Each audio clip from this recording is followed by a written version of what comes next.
Lingkungan Hidup Walhi menduga keberadaan pagar bambu sepanjang lebih dari 30 km di perairan Kabupaten Tangerang merupakan upaya reklamasi terselubung. Disebutkan pembangunan pagar bambu itu mengindikasikan adanya investasi besar di balik proyek tersebut. Deputi Eksternal Walhi Nasional Bukri Friyatna mengatakan pembangunan pagar bambu itu mengindikasikan adanya investasi besar di balik proyek tersebut. Mukrin menduga bahwa proyek reklamasi ini berkaitan dengan rencana pembangunan kota baru yang diatur dalam Peraturan Daerah Nomor 9 Tahun 2020 tentang tata ruang Kabupaten Tangerang. Ia menambahkan arahan tata ruang dalam perda tersebut menunjukkan bahwa wilayah pantai utara memang telah diarahkan untuk reklamasi hingga tahun 2030. Mukrin menilai dugaan proyek reklamasi itu didahulukan hanya demi kepentingan investor. Padahal kata Mukrin, ruang terbuka hijau atau RTH di Tangerang sendiri hanya ada 0,1% dari total luas Tangerang, yaitu 103.000 hektar. Oleh sebab itu, menurutnya pemerintah harus lebih mendahulukan RTH dibandingkan reklamasi yang dinilai hanya sebagai kepentingan investor saja. Selain itu, keberadaan pagar bambu tersebut dinilai merugikan nelayan kecil yang terpaksa menempuh jarak lebih jauh hingga 10 km untuk menangkap ikan. Karena itu, ia meminta kepada pemerintah daerah dan pusat untuk segera menindak proyek tersebut, termasuk merubuhkan pagar bambu dan membatalkan rencana reklamasi dalam revisi tata ruang tahun 2025. Bismillahirrahmanirrahim. Assalamualaikum warahmatullahi wabarakatuh. Sahabat Dr. Tifa dimanapun Anda berada. Mata semua kita, seluruh rakyat Indonesia tertuju kepada pagar laut di reklamasi di kawasan Teluk Jakarta di PIK 2. Padahal sebenarnya yang sedang reklamasi ya, sedang dibangun dan sedang di-kafling-kafling itu ternyata nggak cuma di Teluk Jakarta saja, tapi di 41 titik di seluruh Indonesia. Sebenarnya ini adalah reklamasi aja, membangun sebuah kawasan baru, atau sebenarnya adalah kolonialisasi nih yang dilakukan nggak tahu oleh Cina aja ya, atau bahkan mungkin berkolaborasi juga dengan banyak negara-negara besar. Apakah ini adalah indikasi Cina dan negara-negara lain ini ingin menguasai tanah air Indonesia? Ya, karena yang terjadi nih teman-teman ya, sahabat semuanya ya, reklamasi ini tuh kalau dilihat dari peta seluruh Indonesia tuh benar-benar ada di garis-garis pantai yang sangat penting di luar Indonesia begitu ya. Jadi dan di eh, tepi-tepi pantai yang sangat-sangat penting. Dari Aceh sampai Papua, semua ada titik reklamasinya. Dan sebagian juga sudah dijual kafling-kaflingnya, padahal kafling-kafling itu, tepi laut itu masih dalam bentuk laut, masih terendam. Tapi sebagian sudah dijual, sebagian sudah jadi SHM, sebagian sudah jadi SHGB, bahkan yang SHM dan SHGB sudah taruh di bank untuk jadi agunan coba padahal tanahnya itu masih dalam bentuk lautan. Jadi reklamasi yang terjadi di berbagai titik di Indonesia ini, terutama di sepanjang garis pantai dan pulau-pulau kecil juga ternyata ada beberapa juga yang reklamasi. Ini kan jadi isu yang sangat kompleks ya, dan melibatkan banyak sekali aspek, nggak cuma dari sisi ekonomi, tapi juga lingkungan, tapi juga politik, tapi juga kesehatan, tapi juga keberlangsungan dan tanda tanya kecemasan dari warga pesisir, para nelayan, para penduduk desa-desa di daerah kawasan tepi pantai yang direklamasi itu. Nasib mereka bagaimana? Dan ini yang menjadi pertanyaan penting bagi kita semuanya. Sebagian dari proyek reklamasi ini melibatkan investasi asing, termasuk juga Cina, perusahaan-perusahaan Cina. Sebagian juga perusahaan-perusahaan dari negara-negara lain, Eropa, Amerika, dan seterusnya. Nah, apakah reklamasi tersebut menandakan bahwa Cina ingin menguasai Indonesia? Nah, ini pertanyaan yang rumit ya, dan memerlukan analisis yang jauh lebih mendalam dari sekedar dugaan atau tuduhan bahwa Cina akan ingin menguasai Indonesia. Tapi bisa saja menjadi pintu masuk ya. Tapi kalau kita coba research atau kita coba kaji di seluruh dunia, sebenarnya reklamasi itu lagi jadi tren, sahabat Notifa semuanya ya. Jadi negara-negara semuanya di semua benua itu lagi tren reklamasi. Kalau di Indonesia ini reklamasi udah kejadian ya di Indonesia di kota-kota besar, Jakarta, Surabaya, Makassar. Dan ini memang menjadi tren dari pengembangan. Proyek-proyek reklamasi ini kan tujuannya menyediakan lahan baru untuk pembangunan infrastruktur, pemukiman, perumahan, kawasan industri, perdagangan ya, yang memang sekarang ini kan peradaban baru kan sudah muncul nih di dunia ya. Sudah tidak ada peralihan lagi, sudah muncul peradaban baru. Salah satunya konsekuensi dari peradaban baru ini, desa ditinggalkan atau desa menjadi kota dan penduduk semakin menjauhi titik sentral dari daerah-daerah, tetapi mendekati titik-titik pantai, tepi-tepi pantai, karena disitulah pusat pertumbuhan ekonomi seluruh dunia, tidak cuma Indonesia ya. Jadi sekarang kita mesti pelajari dulu, sebenarnya mengapa sih reklamasi dilakukan di banyak eh, kawasan di dunia, termasuk di Indonesia ini oleh pengembang yang kita sangat sangkakan ya bahwa mereka ini nothing but urusan ekonomi dan ingin menguasai hajat hidup dari rakyat Indonesia ya. Pertama tuh adanya ruang untuk pembangunan. Dan trennya memang pembangunan itu ada di tepi pantai, itu trennya, tren dunia. Jadi kota-kota besar kan lahannya makin terbatas. Misalnya let's say Jakarta. Jakarta kan lahannya makin terbatas. Ya. Nah, makanya dia makin menjorok jauh ke laut untuk membuat Jakarta baru. Begitu juga dengan kawasan-kawasan yang lain. Bahkan di London sekalipun ya. Di Inggris sekalipun itu kawasan-kawasan reklamasi dan menjadi hunian-hunian super eksklusif itu udah dilakukan seperti di kawasan Timur Tengah, di kawasan Mediterania, di kawasan Amerika Utara dan Amerika Selatan. Ya, jadi memang reklamasi ini menjadi tren dunia.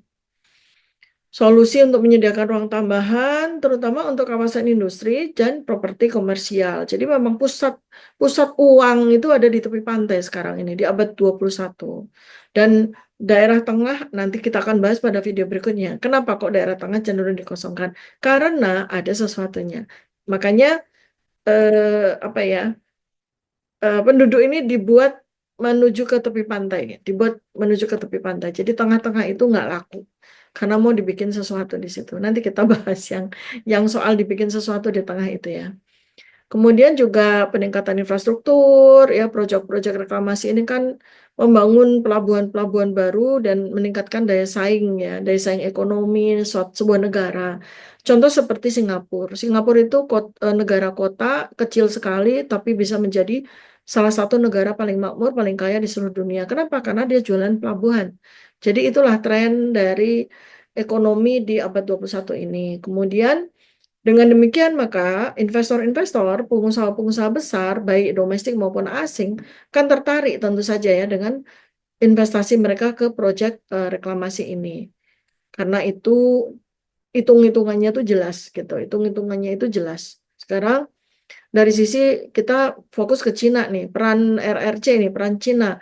Ini Cina ini kan ada dua ya, Cina Cina negara atau Cina aguan, Cina Cina oligarki ya.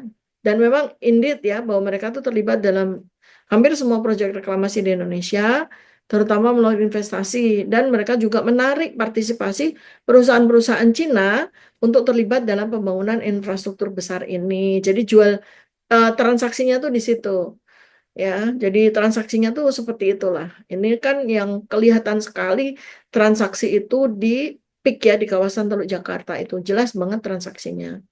Sekarang kalau kita lihat kepentingan Cina aja bukan kepentingan Amerika dan lain-lain terhadap proyek reklamasi itu. Jadi memang mereka itu kan punya proyek mega super raksasa banget banget untuk katakanlah dalam tanda kutip sebenarnya menguasai dunia gitu dengan Belt and Road Initiative.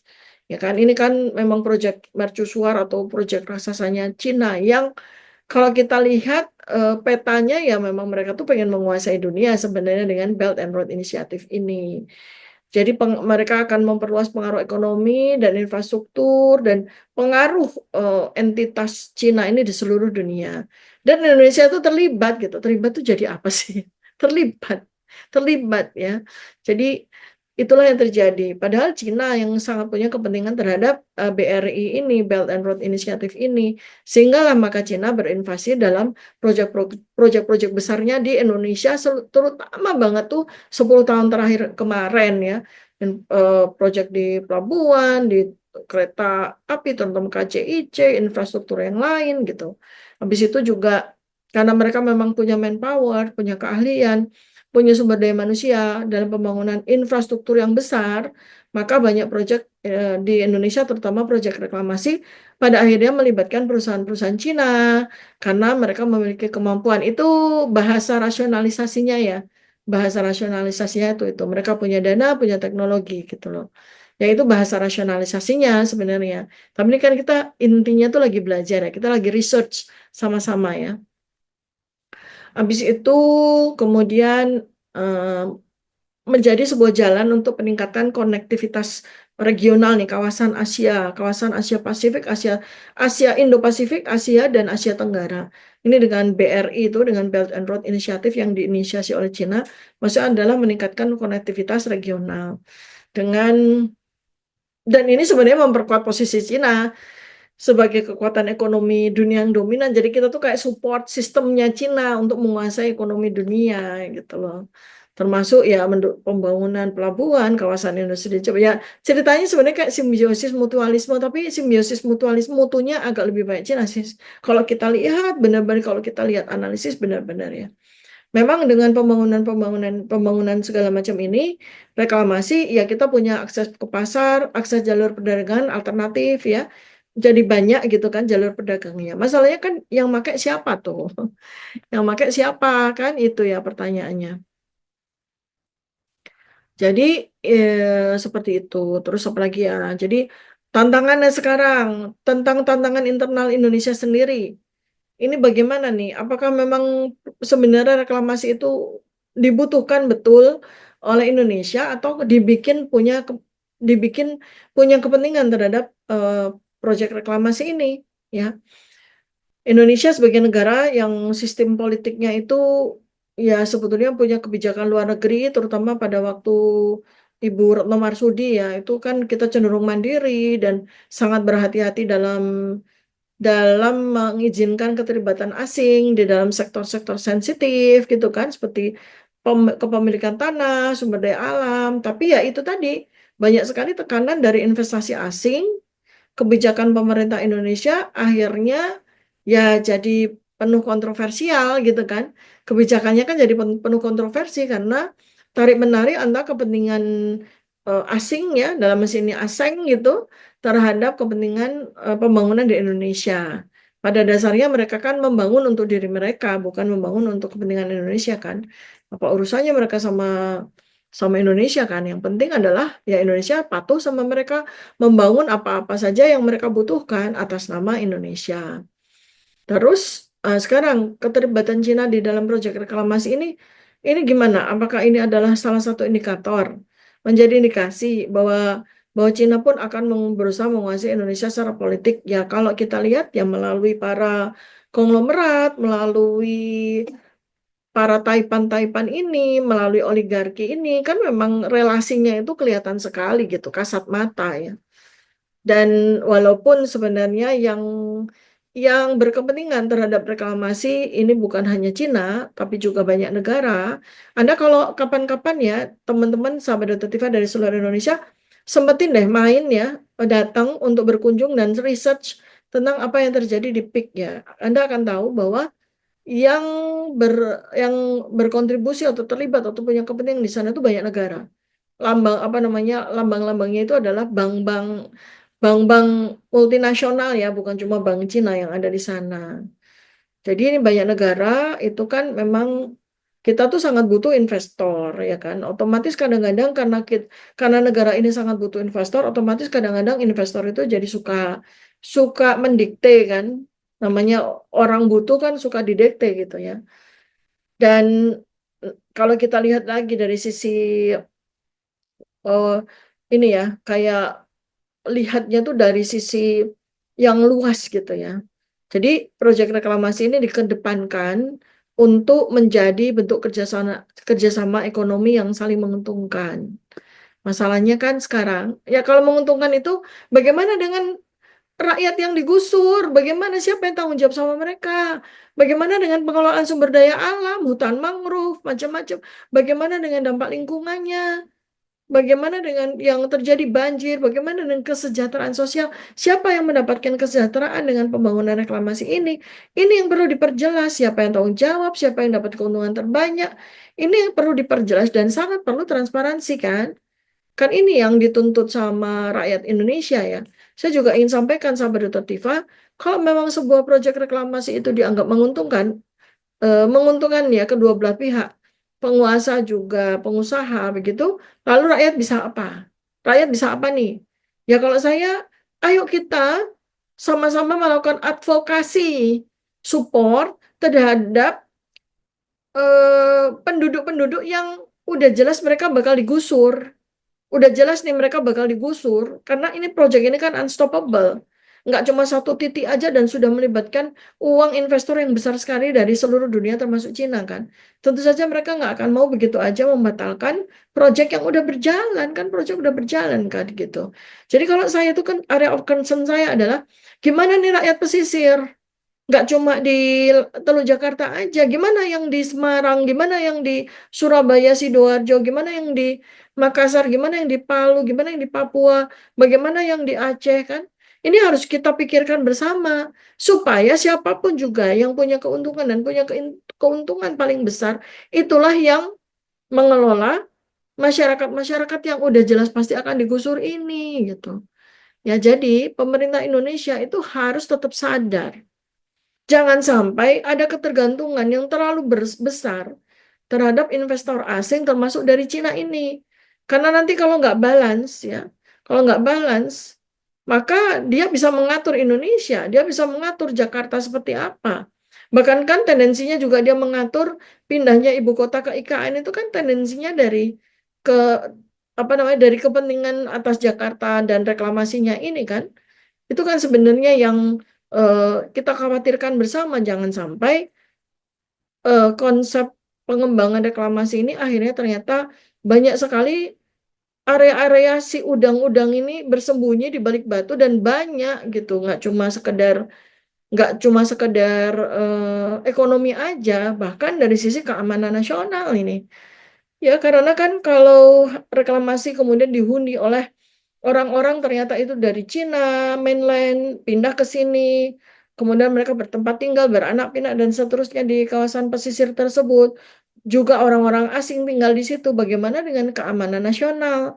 Karena pasti itu akan menghasilkan ancaman terhadap keamanan nasional. Belum lagi soal dampak lingkungan. Belum lagi soal dampak sosial. Reklamasi mengakibatkan jelas-jelas mengakibatkan kerusakan ekosistem pesisir pantai. Jelas mengancam kehidupan biota laut. Jelas meningkatkan risiko bencana seperti banjir, abrasi pantai, muka air turun ya karena tanahnya disedot untuk kepentingan penghuni-penghuni baru di tanah reklamasi itu. Jadi banyak pihak, kalangan pemerintah pusat, kalangan investor, pengusaha yang ada di situ, juga masyarakat, itu harus benar-benar memahami semuanya dan kita tuh melihat apa yang harus kita solusikan secara jangka pendek maupun secara jangka panjang. Bagaimana dengan terutama nasib dari rakyat di pesisiran yang kawasannya dipakai untuk reklamasi dan mereka mau tidak mau cepat atau lambat itu pasti akan tergusur. Sekarang kalau dari sisi keamanan nasional ya di level geopolitik teman-teman, sahabat Dr. Tifa semuanya, gimana nih kalau ternyata keterlibatan Cina pada proyek reklamasi itu terlalu jauh, terlalu besar pengaruhnya, sehingga mereka semacam mendapat privilege untuk tidak perlu ada pengawasan yang ketat. Ini kan bisa menambah ketegangan dalam hubungan Indonesia, bukan cuma dengan Amerika nih yang sebagai seteru, sebagai negara yang paling was-was ya dengan kemajuan Cina yang sangat-sangat agresif ya, termasuk juga negara-negara lain di kawasan kawasan ini, terutama yang punya kepentingan strategi Laut Cina Selatan. Jadi mereka juga was-was dan tidak tertutup kemungkinan kalau Indonesia nggak bisa jaga hubungan terlalu condong ke Cina dalam kaitannya dengan proyek reklamasi, maka hubungan Indonesia dengan negara-negara lain itu akan sangat-sangat terancam, ya. Jadi, sahabat Dr. Tifa semuanya, reklamasi ini kalau kita lihat especially di Teluk Jakarta emang sangat melibatkan Cina. Seperti halnya juga proyek-proyek pengembangan infrastruktur dan lain-lain yang terjadi selama 10 tahun terakhir di bawah rezim Jokowi. Kan memang sangat melibatkan Cina. Nah, ini memang menjadi bagian dari hubungan ekonomi yang diharapkan tuh saling menguntungkan. Masalahnya saling menguntungkannya di mana? Rakyat, negara, atau segelintir penguasa aja nih, ya. Terus kemudian Cina memang sangat ekspansif, sangat agresif dalam berinvestasi di proyek-proyek infrastruktur besar, terutama dari sisi kereta api, bandara, pelabuhan gitu. Nah, jangan sampai dengan privilege tersebut, maka Cina ternyata secara de facto perlahan-lahan itu bisa menguasai Indonesia. Tidak hanya dari sisi ekonomi, tidak hanya dari sisi kepemilikan lahan, tapi juga secara politik yang mana kita sudah tahu bahwa pemilihan presiden, pemilihan eh, apa pilkada, ya bahkan pemilihan DPR itu pun juga syarat sekali dengan infiltrasi dari kepentingan Cina terhadap Indonesia. Mudah-mudahan apa yang saya sampaikan menjadi insight buat kita semua, menambah lengkapnya puzzle yang sedang Anda susun untuk memahami segala situasi yang terjadi pada negara kita tercinta ini. Kitalah yang harus menjaga kedaulatan negara kitalah yang harus menjaga tegak terus berdirinya negara kita demi masa depan Indonesia, demi masa depan anak keturunan kita selanjutnya. Assalamualaikum warahmatullahi wabarakatuh. Salam kebenaran.